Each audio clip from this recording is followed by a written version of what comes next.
მანანა მანჯგალაძე მინისტრმა ყველა ხმა განცხადება სააკაშვილის კომპანიას მერაბიშვილის კეზა ჩვენებაში აღიარა მხოლოდ პოლიტიკური დივიდენდი გააკეთა ოქროაშვილის მოლაპარაკებები მიმდინარეობს კაციშვილთანაც რომელსაც შესახებ საქმის კურსში პოლიტიკური მიზნებისათვის კაციშვილის ტელეკომპანიის გებდა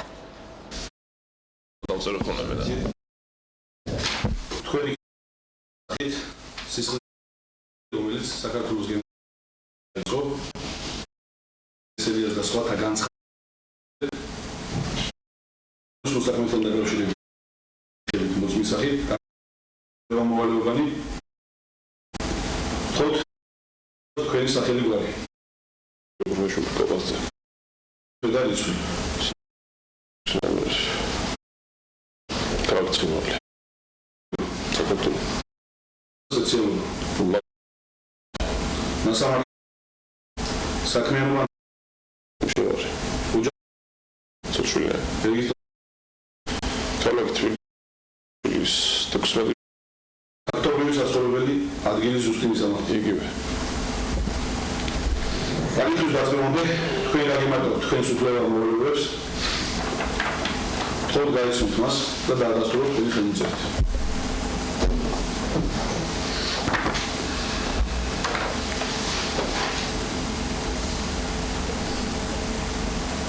საქართველოს სისხლისამართლის საპროცესო კოდექსის მე-5 ნაწილის თანახმად საპროცესო კოდექსის 305 მუხლის მე-5 ნაწილის თანახმად მოწმის ყოველი დაკითხვას ესწრება მისი ადვოკატის გამოუცხადებულება არ აბუყურებს საგამოძიებო მოქმედებას.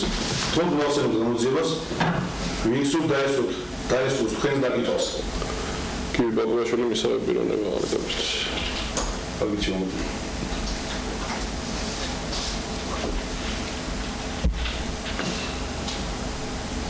თქვენ როგორც ტელეეთერით ამ წლის 25 სექტემბრის განაცხადეთ თქვენთვის ცნობილია რომ საქართველოს ხელისუფლების მაღალი თანამდებობის პირების მხრიდან არსებობდა დაკვეთები კონკრეტული პირების ლიკვიდაციასთან და ფიზიკურ ანგარიშვალებასთან დაკავშირებით. კერძოდ თქვენი განცხადების თანახმად უშუალოდ პრეზიდენტმა სააკაშვილმა დაგავალა ბიზნესმენ ბადრე პატარკაციშვილის ლიკვიდაცია მისი მანქანაში აფეთქების გზით. ასევე განაცხადეთ რომ თქვენი თანდასწორი გაიცა საქართველოს პრეზიდენტის მიერ განკარგულება ვალერი გელაშვილის ცემასთან დაკავშირებით. რა შეიძლება დაჩვენოთ გამოძიებას აღნიშნულ ფაქტთან დაკავშირებით და ხომ არქოთ რაიმე დამატებით ინფორმაციას ამ და სხვა ამ ტიპის ფაქტებთან დაკავშირებით. მე აღნიშნულ კითხვას გადავიტანთ დაკითხვის ოფში. ოქტომბრის ხუთი გამოძიება.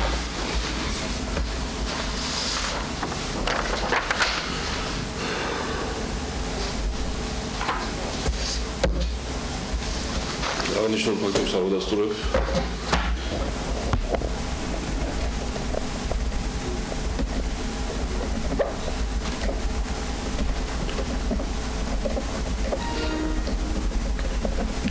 სინამდვილეს არ შეესაბამება.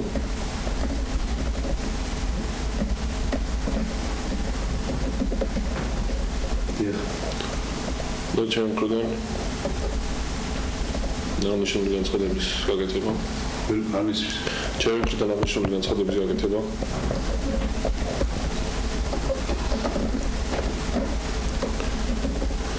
გამოწვეული იყო პოლიტიკური დივიდენდების მიღების მიზნით.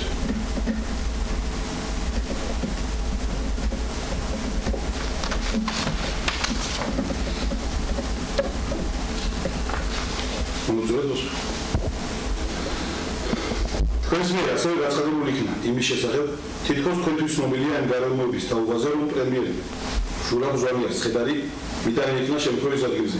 თქვენი თქმით აღნიშნული ინფორმაცია თქვენთვის ცნობილი გახდა იმ შეხვედრებზე, რომელიც ხელისუფლების მაღალი თანამდებობის პირების მონაწილეობით იმართებოდა და რომელსაც თქვენც ესწრებოდით. თქო გამიმართოთ კონკრეტულად რა ინფორმაცია გახდა თქვენთვის ცნობილი და ვის მიერ იქნა იგი გაჟღერებული. ასევე აჩვენოთ გამოძიებას კიდევ რა ინფორმაციებს ფლობთ ზურაბ ჟვანიას გარდაცვალებასთან დაკავშირებით. გარდა იმისა, რაც გაჟღერებული იქნა გამოძიების ოფიციალური ვერსიით, მე სხვა ინფორმაციას არ ვფლობ.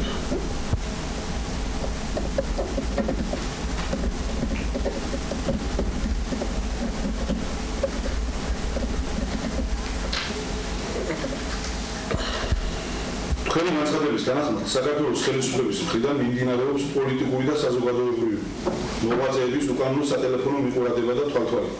ასევე განაცხადეთ, რომ უკანონოდ ისმინება თქვენი მეუღლის ტელეფონი. განმარტეთ გამოძიებას, რას ეყრდნობთ ამ განცხადებისას და ხომ არ ფლობთ რაიმე ინფორმაციას ან რაიმე სახის მტკიცებულებებს აღნიშნულის თაობაზე. აღნიშნულ ფაქტებს ასევე არ დადასტურებს. ასეთი ფაქტების მომტკიცებელი მასალა მე არ გამაჩნია. ასეთი ფაქტების მომტკიცებელი მასალა მე არ გამაჩნია.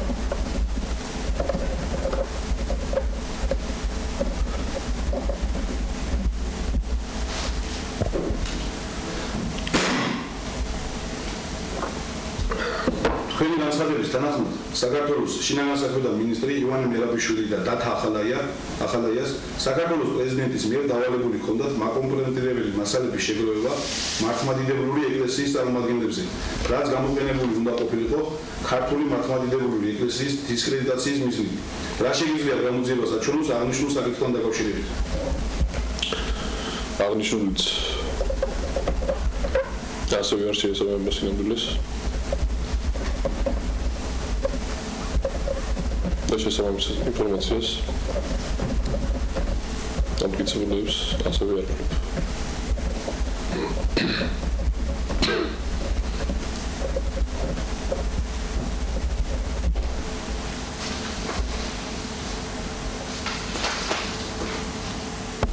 თქვენი განცხადების თანახმად საქართველოს პრეზიდენტი უშუალოდაა ჩართული კორუფციაში და მისი კაპიტალი შეადგენს რამდენიმე მილიარდს. ამასთან მას თავისი თანამდებობრივი მდგომარეობის გამოყენებით უკანონოდ მოპოვებული აქვს წინები შეფესე საქართველოს რკინიგზაში, შეფესე ბილანიში, აღნიშნეთ 59%-ის ოდენობით, ასევე ტელეკომპანია რუსთავიურში. ამას გარდა განაცხადეთ, რომ ამ საკითხთან დაკავშირებით ფლობთ სხვა ინფორმაციას და დოკუმენტურ მასალას. ხო დაჩვენოთ გამოძიებას, რა ინფორმაციას ფლობთ აღნიშნულ საკითხზე, რა ინფორმაციები შეგიძლიათ მოგვაწოდოთ დამატებით და ხომ არ გაქვთ რაიმე სახის მტკიცებულებები ამ ინფორმაციის გასადასტურებლად? მსგავსი მტკიცებულებები არ გამაჩნია.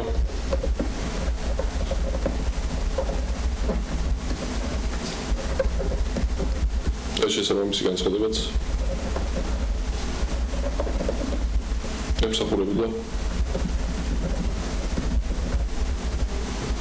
პრეზიდენტ სააკაშვილის დისკრედიტაციას.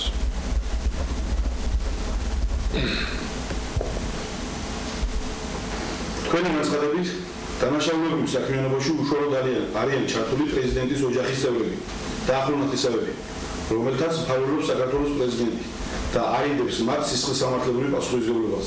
კერძოდ, თქვენ განაცხადეთ, რომ 2004 წელს თქვენს მიერ 200,000 ამერიკული დოლარის გამოძალვის ფაქტზე დაკავებული იქნა პრეზიდენტის ბიძა თემურ ალასანია, რომელიც ფულს გზავნიდა სააქციო საზოგადოება ფეროს სამრეწველო საბჭოს წევრს კაპანაძეს და პრეზიდენტის მოთხოვნით იძულებული იყავით მისი ბიძა გაგენთავისუფლებინათ პასუხისმგებლობისგან.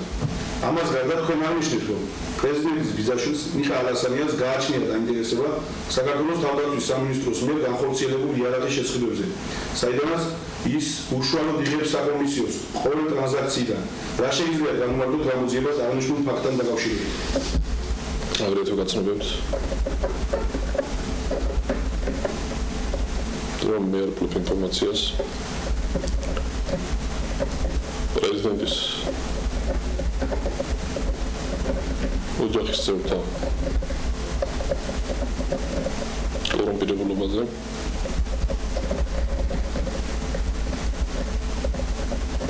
მისი ბიძა არ ყოფილა დაკავებული იმ დროისათვის, როგორც მე განვაცხადე.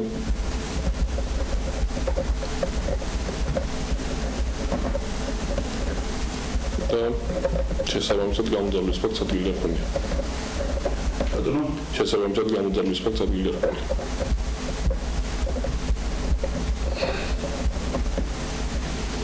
რაც შეეხება პრეზიდენტის ბიძაშვილის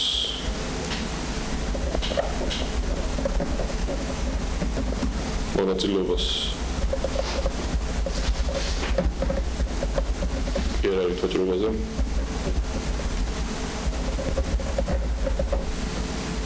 ეს საკითხი სმენია ჭორის ზონაზე. და ზუსტ ინფორმაციას არ ვფლობ.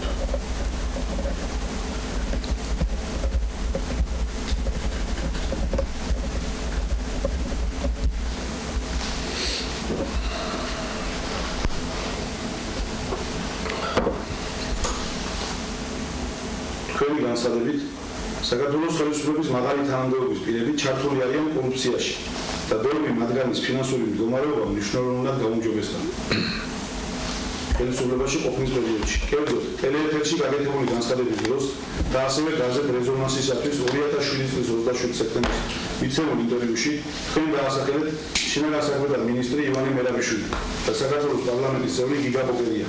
ასევე განაცხადეთ, რომ ფლობთ ბევრ სხვა საინტერესო მამხილებელ მასალას.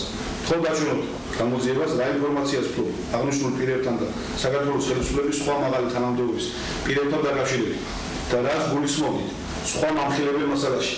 ასევე ხომ არ ფლობთ რაიმე სახის მტკიცებულებებს თქვენს მიერ მოყვანილი ფაქტების დასადასტურებლად. მსგავს ინფორმაციას არ ვფლობ. შესაბამისად ჩემთვის ცნობია აღნიშნული პირების ფინანსური მდგომარეობის ინფორმაცია.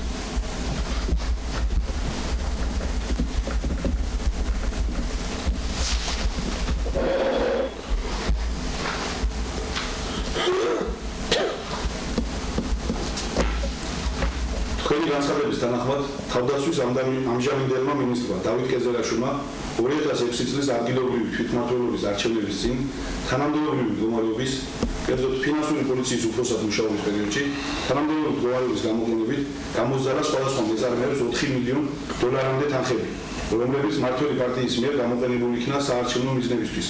თქო მისცეთ გამოძიებას სრული ინფორმაცია, რომელიც ამ ფაქტთან დაკავშირებით თქვენთვის ცნობილია და ასევე მიუთითოთ, ხომ არ ფლობთ რაიმე სახის მტკიცებულებებს ამ ფაქტების დასადასტურებლად. ასეთ მტკიცებულებებს არ ვფლობ.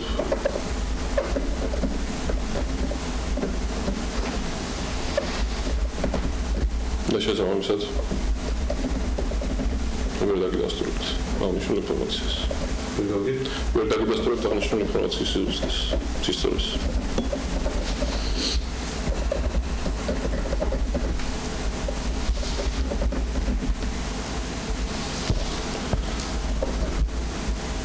თქვენ განაცხადეთ, რომ საზღვარგარეთ ყოფნის პერიოდში არაერთ გზის დაკავშირდნენ და გირჩიეს არ დაბრუნებულიყავით საქართველოში. რამე თუ დაბრუნების შემთხვევაში მოხდებოდა თქვენი დაპატიმრება. თქო დაჩვენოთ გამოძიებას, ვისგან იღებდით აღნიშნულ ზარებს, რამდენჯერ და დააზუსტეთ მათი შინაარსი. ასეთ ზარების ავტორთა ვინაობა არ მახსენდება. მაგრამ ნამდვილად მახსოვს, რომ ეს პირები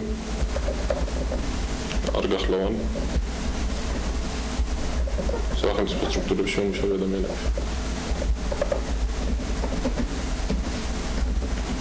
შესაბამისად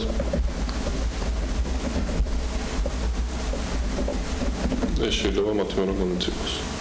ეს შეიძლება მათ მიერ მონაცემს. თქვენს მიერ გამოძიებისათვის მიცემული ჩვენებებიდან, ანუ დღეს მიერ მიცემული ჩვენებიდან ირკვევა, რომ თქვენს მიერ გაცხადებულ სხვადასხვა მომხილებელი ფაქტებს არ ადასტურებთ იმ მიზეზით, რომ ისინი არ შეესაბამება სინამდვილეს. თქო გამოძიებას განმარტოთ, ვით იყო გამოწვეული თქვენს მიერ გაკეთებული განცხადებები.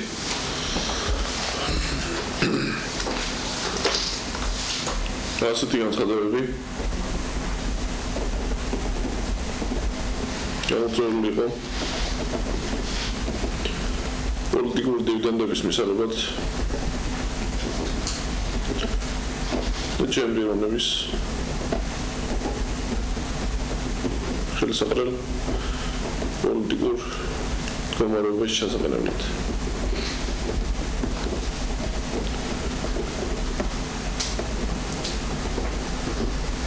პერიოდულად და მქონდა შეხვედრები როგორც თბილისში, ასევე საუბრობთ პატრიკატჩურთან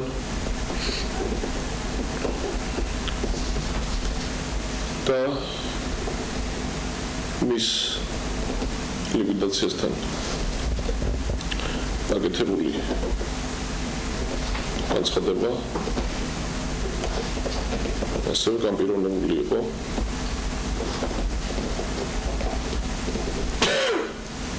იმ მოტივით რომ მასაც მიიღო პოლიტიკური დივიდენდები რაც იმავდროულად ნიშნავდა ჩემი პოლიტიკური საქმიანობისათვის მისი ტელეკომპანიის მხარდაჭერას მასთან შეხვედრების დროს მას პერიოდულად ვაცნობდი ჩემს გეგმებს ჩემი პოლიტიკური საქმიანობის შესახებ.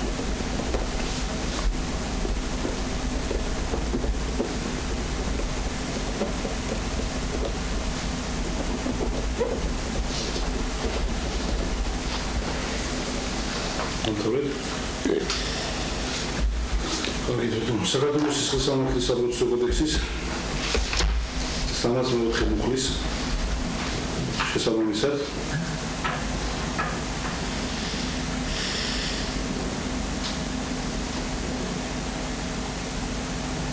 თქვენ გაგაცნობთ აღნიშნულ პირს, რომელზედაც მოხდა თქვენი ჩვენების ჩაწერა, ასევე გაიცნობთ თქვენი დაკითხვის ოქს, ის შემდეგაც თქვენ შეგიძლიათ დაადასტუროთ მასში არსებული რეალობა.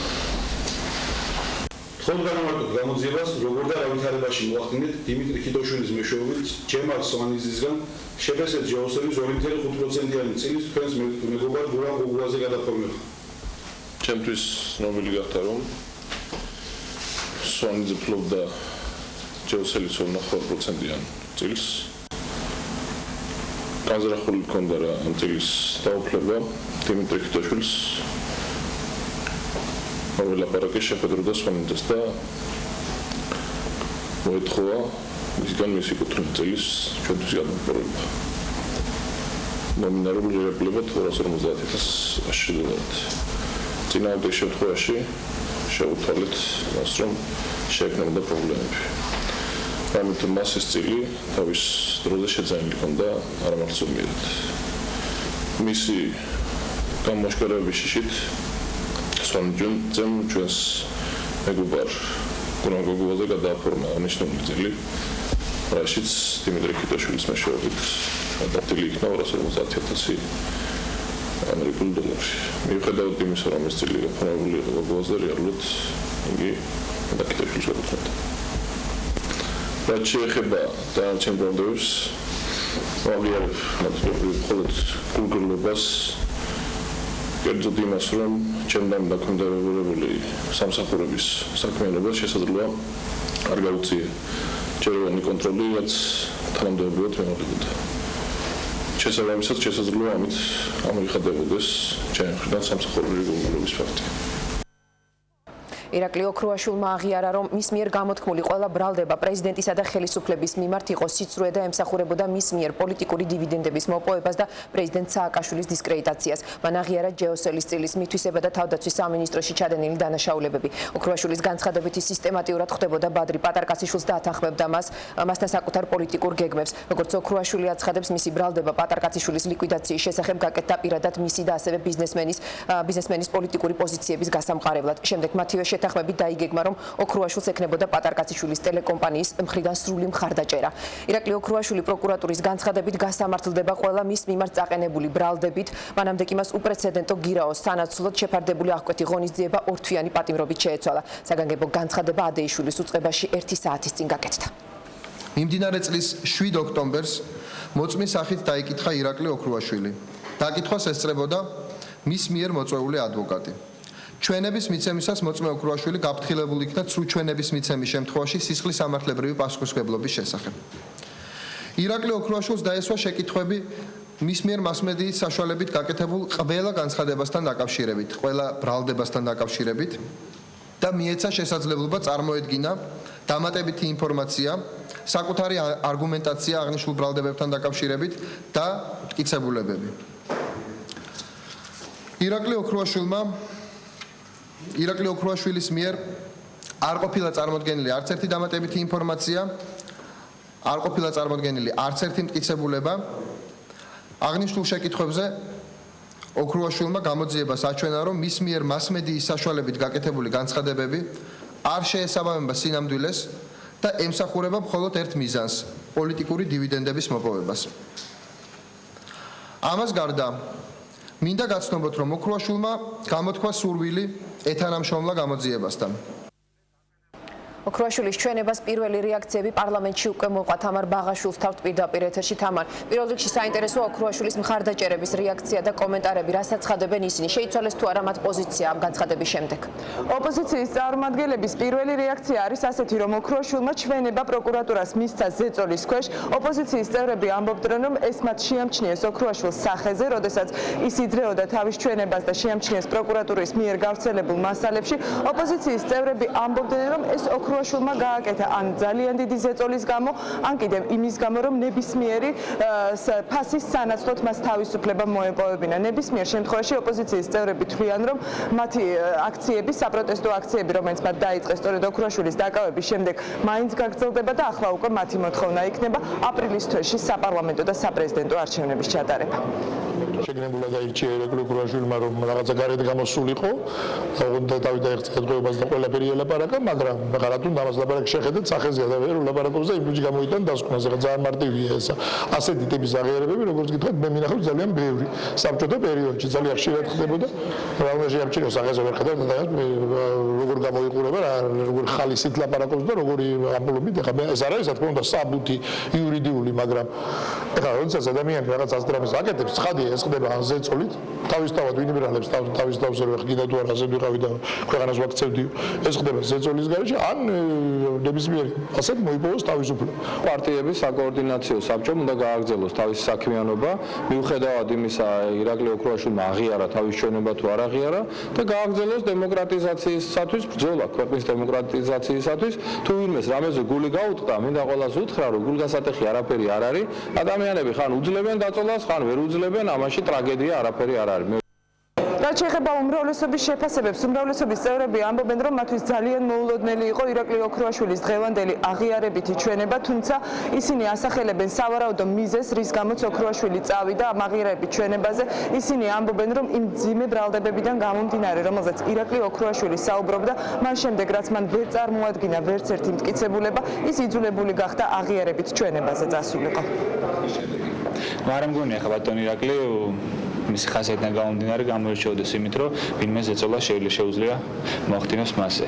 მით უმეტეს ახლა სერიოზულ პოლიტიკურ ბრძოლას აპირებდა და არ მგონია, რომ ასე ვთქვათ რაიმე ზეწოლას დაქვემდებარებოდა. უბრალოდ ის არგუმენტები და გამოძიების მასალები მეტაკდება ცნობილი არის ჩვენთვის, ის არგუმენტები, რომელიც გამოძიებამ დადო, საკმაოდ მყარი იყო და ახლა ამ არგუმენტების ესე მარტო ასე ვთქვათ პოლიტიკური მოტივები თუ არ ყოფა, ასე ვთქვათ მტკიცებულობით ძალას მისი არგუმენტებისას ვერ შეძენდა. ძალიან მოულოდნელი განცხადება იყო. მე მეგონა, რომ ადამიანს, რომელიც საზოგადოებას პირდებოდა, რომ იგი როგორც გმირი მოევლინება საზოგადოებას და რეალურად დაპირებებს აკეთებდა და როგორც გაირკვა ძალიან უპასუხისმგებლოს, მეგონა, რომ მას იმდენი ნებისყოფა მაინც ექნებოდა, რომ შეძლებდა საზოგადოების წინაშე საკუთარი სახის შენარჩუნებას. გმირები ასე არ გამოიყურებიან. საერთოდ ბადრი პატარკაზიშვილი ძალიან უცნაური მოვლენაა ჩვენ პოლიტიკურ ცხოვრებაში. ის არ არის პოლიტიკოსი, მაგრამ გაუთავებლად ცდილობს საიდანღაც გვერდიდან მოვლით რაღაც დარტყმები მიაყენოს ამ ქვეყანას და არა ხელისუფლებას ნამდვილად, იმიტომ რომ ყოველთვის უდროო დროს გაურკვეველ ვითარებაში რაღაცა ინფორმაციას ავრცელებს ხოლმე, რომელიც აზარალებს მხოლოდ და მხოლოდ ქვეყანას. ორ შემთხვევაში მას უნდა რომ დააზარალოს, მაგრამ ეს არ გამოსდის.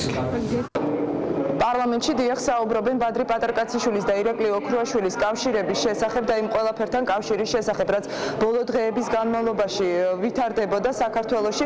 ბიუროს ხდომაზეც ასევე მთავარი თემაა ირაკლი ოქრუაშვილის აღიარებითი ჩვენება. სულ რამდენიმე წუთის წინ კომენტარი გააკეთა პარლამენტის თავმჯდომარემ ნინო ბურჯანაძემ, რომელმაც განაცხადა, რომ ირაკლი ოქრუაშვილს ჰქონდა ყველა შანსი დაედასტურებინა თავისი ბრალდებები, თუმცა მან ეს ვერ შეძლო. მადლობთ. პირდაპირ ეთერში თამარ ბაღაშვილი საუბრობდა. ეს იყო ოპოზიციისა და უმრავლესობის შეფასებები. რამდენიმე წუთის წინ კი მეშვიდე საპყრობილეში ირაკლი ოქრუაშვილთან მისი ადვოკატი ეკა ბესელია შევიდა. მეშვიდე საპყრობილესთან ჩვენი გადამღები ჯგუფი მუშაობს. ლევან ჯორბენაძეს ვთქვათ პირდაპირ ეთერში. ლევან, შეძელი თუ არა ბესელიას ჩაწერა და საინტერესოა როგორ ხსნის ის ამ მოვლენებს. რა იყო ჯერ საჯარო ბრალდება და შემდეგ ერთხმად მისი უარყოფა.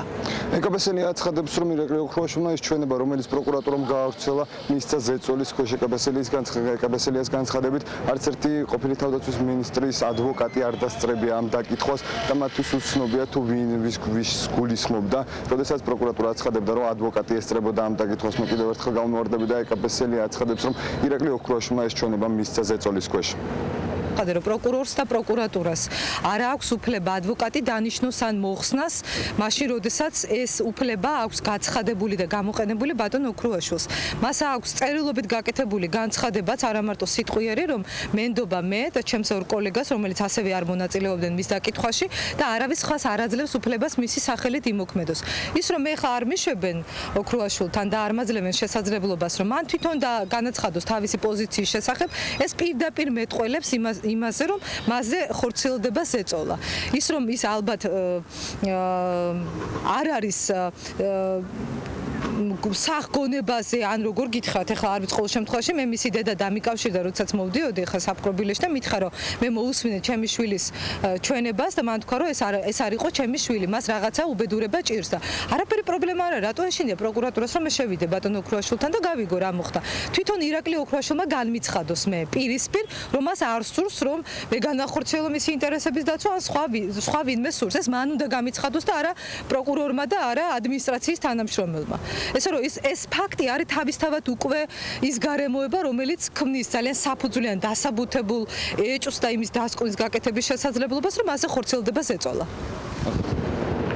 ეკა ბესელია შესული იყო მეშვიდე იზოლატორში, თუმცა როგორც ქალბატონმა ეკა ბესელიამ განაცხადა, მან ვერ მოახერხა ირაკლი ოქრუაშვილთან შეხვედრა, თავის დაცვის ქვეშ შეხვედრა, სულ რამდენიმე წუთში გამობრუნდა უკან და განაცხადა, თქვენ მოისმინეთ მისი კომენტარი, რომ პროკურატურის დავალებით არ უშვებენ მას ირაკლი ოქრუაშვილთან. ლევან, ხომ არ ყოფილა განცხადება იმის თაობაზე, რომ აპირებს თუ არა ირაკლი ოქრუაშვილი 10 მილიონის გირაოს გადახდას. ესელიას ამის შესახებ ხო არ უსაუბრია? ამ დეტალებზე ეკა ბესელია ვერ საუბრობს, სანამ ის არ შეხვდება თავის დაცვის ქვეშ ყავს. მადლობთ. პირდაპირ ეთერში მეშვიდე საპყრობილედან ლევან ჯორბენაძე საუბრობდა და ახლა პირდაპირ ეთერში ათონელის 27 მოძრაობა ერთიანი საქართველოს ოფისს ვრთავთ.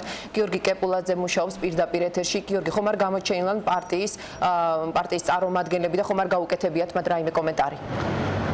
ირაკლი ოქრუაშვილის პარტიის მოძრაობა ერთიანი საქართველოსთვის ოფისში იკრიბებიან ირაკლი ოქრუაშვილის პარტიის წევრები, აქტივისტები, თუმცა ერთადერთი ნაცნობის სახე ჩვენ ვის დავინახეთ, ეს იყო ლადო ბოჟაძე, პარტიის ერთ-ერთი ლიდერი, რომელიც პარტიის პრეზენტაციასაც ესწრებოდა, მხოლოდ მან გააკეთა ჩვენთან კომენტარი, ის აცხადებს, რომ არის შოკში, ისევე როგორც ალბათ მთელი საზოგადოება და ფიქრობს, რომ ეს ყველაფერი იყო ხელისუფლების მიერ ინსპირირებული. კომენტარს ასევე აკეთებს კობა დავითაშვილი, ხალხის პარტიის ლიდერი.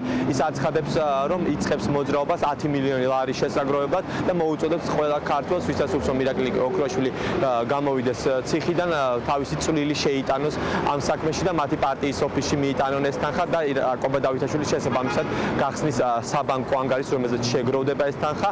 რაც შეეხება კობა დავითაშვილს, თავად ის უკვე 1000 არის 1000 ლარი დადოს, რათა ირაკლი ოქრუაშვილი გამოვიდეს ციხიდან. რეაქცია ქონდა ყველა მოქალაქისნაირი, ეს იყო შოკი ყველასთვის და ყველა ხვდება, რომ ეს იყო ინსპირირებული ხელისუფლების მხრიდან და ირაკლი ოქრუაშვილი არ არის ადამიანი, რომ ამ ტიპის ჩვენებები მიცეს. დანჩეს ერთიანი საქართველოს პოლიციას და ოპოზიციის პოლიციას უახლოეს მომავალში გაიგოთ ყველა ერთად. ირაკლი ოქრუაშვილი დღეს არის ტერორისტთა ხროვის მძევალი, რომლებიც მას აწამებენ და ითხოვენ გამოსასყიდ 10 მილიონს. მე მოუწოდებ ქართველ ერს, ვისაც რამდენი შეუძლია 1 ლარი იქნება 10 თუ მეტი. მე პირადად რაც მაქვს ოჯახში 1000 ლარი გამოვალ და დავდოთ ყველამ შევაგროვოთ და გამოვიხსნათ ტერორისტთა ტყვეობისგან ნაწამები მძევალი ასეთ განცხადებას აკეთებს კობა დავითაშვილი, რაც შეეხება არასაპარლამენტო ოპოზიციის სხვა წარმომადგენლებს, ისინი ჯერჯერობით კომენტარისგან თავს იკავებენ. როგორც ჩვენთვის გახდა ცნობილი, ეროვნული საბჭო ოპოზიციური გაერთიანება დღეს საღამოს 7 საათისთვის შეიკრიბება. სავარაუდოდ უკვე ამ დროისთვის გაკეთება მათგან კონკრეტული განცხადებები. მადლობთ პირდაპირ ეთერში გიორგი კეპულაძე საუბრობდა, ჩვენ კი განმეორებით გთავაზობთ ეკა-ბესელიას ირაკლი ოქრუაშვილის ადვოკატის განცხადება, სადაც მან უარყო ინფორმაცია იმის თაობაზე, რომ ის დაკითხვას ესწრებოდა. არ აქვს უფლება ადვოკატი დანიშნოს ან მოხსნას, მაშინ როდესაც ეს უფლება აქვს გაცხადებული და გამოყენებული ბატონ ოქრუაშვილს. მას აქვს წერილობით გაკეთებული განცხადებაც, არა მარტო სიტყვიერი, რომ მენდობა მე და ჩემს ორ კოლეგას, რომელიც ასევე არ მონაწილეობდნენ მის დაკითხვაში და არავის ხას არ აძლევს უფლებას მისი სახელით იმოქმედოს. ის რომ ეხა არ მიშვებენ ოქრუაშვილთან და არ მაძლევენ შესაძლებლობას, რომ მან თვითონ და განაცხადოს თავისი პოზიციის შესახებ, ეს პირდაპირ მეტყველებს იმაზე, რომ მასზე ხორციელდება ზეწოლა. ის რომ ის ალბათ არ არის სახგონებაზე ან როგორ გითხრათ, ეხლა არ ვიცი, ყოველ შემთხვევაში მე მისი დედა დამიკავშირდა, როდესაც მოვდიოდი ეხლა საფრთხობილეში და მითხრა, რომ მე მოусმინე ჩემი შვილის ჩვენებას და მან თქვა, რომ ეს არ იყო ჩემი შვილი. მას საქართველოს სისხლისამართლის საპროცესო კოდექსის მე-5 ნაწილის თანახმად, საპროცესო კოდექსის 305 მუხლის მე-5 ნაწილის თანახმად მოწმის პოლი დაკითხვას ესწრება მისი ადვოკატი. ადვოკატის გამოუცხადებულება არ აბუყურებს საგამოძიებო მოქმედებას. თუმცა მოახსენებთ გამოძიებას, ვინ სულ დაესწროს თქვენს დაკითხვას. კი, ბაბუაშვილი მისავე პიროვნება აღდგენს. აგიჩვენო.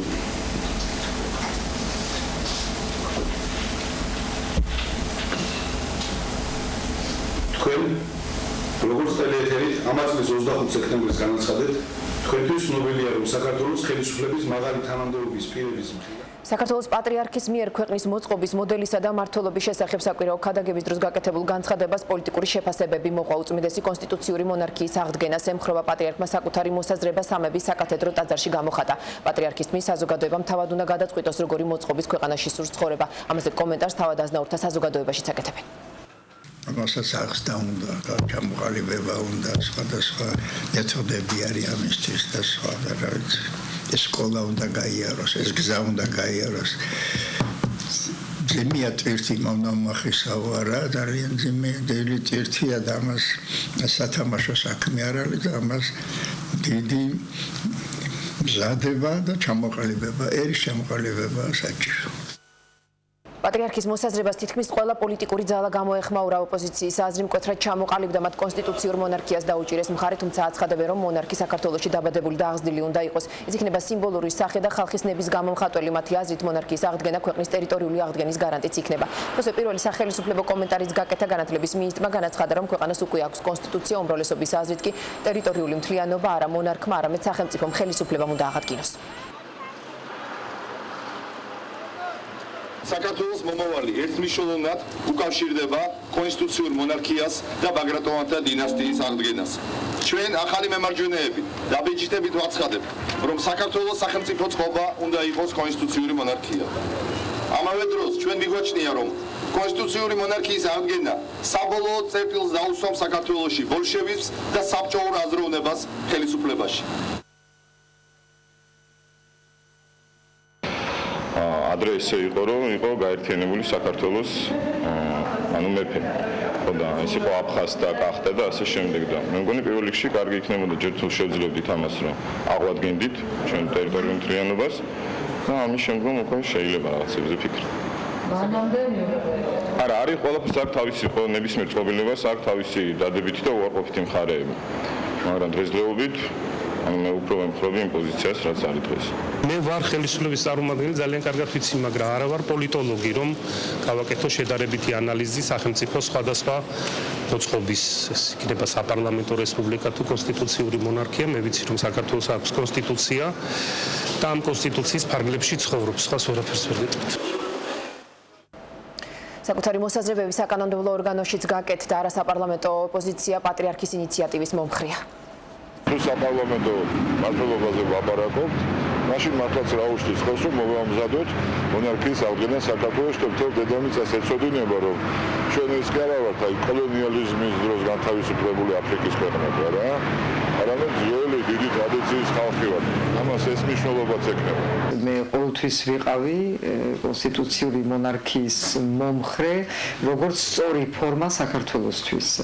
მე ისიც ვთქვი, რომ თუ ვიქნებოდი პრეზიდენტად არჩეული, სანამ ეს ახალი კოორდინაცია შეიქმნებოდა და სანამ უპრეზიდენტო საქართველოზე დავიწყებდით ლაპარაკს, მე ვთვლიდი, რომ თუ ვიქნებოდი არჩეული პრეზიდენტად, ვიქნებოდი სწორედ იმ ტიპის პრეზიდენტი, არა პოლიტიკური მმართველი, არამედ ერის გამაერთიანებელი, ერისთვის ადამიანის უფლებების და ყველა მისი მთავარი მიმართულებების გარანტორი, როგორც არსებობს ძალიან ბევრ დღევანდელ დემოკრატიაში. დიდ მადლობას უცხადებთ უწმინდეს ამ ინიციატივისათვის, იმავდროულად ვაცხადებთ, რომ კონკრეტული პროცედურები თუ როდის, როგორ, რა ფორმით შეიძლება მოხდეს ეს მართლაც ისტორიული მოვლენა ჩვენი ქვეყნისათვის არის მთლიანად კათოლიკოს პატრიარქის და წმინდა სინოდის გადასაწყვეტი. ჩემი დამოკიდებულება არის უაღრესად დადებითი. მეფე არ ნიშნავს ამ შემთხვევაში მმართველ დიქტატორს, არამედ იგი არის ერთის მხრივ ქართული ტრადიციების, ეროვნული სულის, ეროვნული ვინაობის, ხოლო მეორეს მხრივ საქართველოს ტერიტორიული მთლიანობის გარანტი. ეროვნულ-დემოკრატიული პარტია მოგეხსენებათ მისი პროგრამის უმთავრეს პრინციპს და უმთავრეს თეზის წარმოადგენდა სწორედ კონსტიტუციური მონარქია და ორმაგად ბედნიერები ვარ დღეს, რომ ესაც უკვე დედამართლმადიდებელი ეკლესია ქართულ საზოგადოებას სწორედ ქვეყნის სახელმწიფო მოწყობის უმთავრეს ფორმად და გამოსავლად იმ პოლიტიკური მუდმივი პერმანენტული პოლიტიკური კრიზისებიდან გამოსავლის გზად სთავაზობს სწორედ კონსტიტუციურ მონარქიას.